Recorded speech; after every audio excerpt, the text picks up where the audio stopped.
हा बोलते बोल. आले का वडील? दे फोन. ते मी विचारलं ना प्रश्न तुम्हाला, भडवे मराठी वगैरे का बोलताय?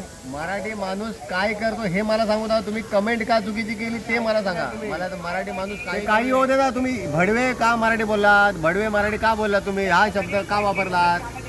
तुम्ही ज्याच्याबरोबर पंगा आहे ना तुमचा, ऐका ना, तुमचा ज्याच्याबरोबर पंगा आहे ना त्याला शिव्या घाला. या अशा कमेंट करून ना तुम्ही फेमस होऊ नका. फेमस आम्हाला कसं करायचं ना ते आम्हाला माहिती आहे. बोलतोय मराठी माणसाची तू हे लायकी काढतो. कुठल्या हिशोबाने तो मराठी झाला? तू कोण आहे? मक्खी आहे तो. मक्खी मराठीमध्ये येत नाही. ते तुझा ऍड्रेस मला माहिती, तो सांगू नको. गाव कुठे आहे? बोलू नको. चला तू आता बोलतो मला की मी मराठी माणसाला मानतो, मी लढतोय. काय लढतो? कुठलं आंदोलन लढायला गेला तू? क्रांतिकारी आहे तू? अरे तुझ्या तर गांडीवरती फटकेच देणार. थांब तिकडे येतो, तू घरीच थांब. येतो तिकडे मी. थांब तू घरीच थांब. आदरचोत.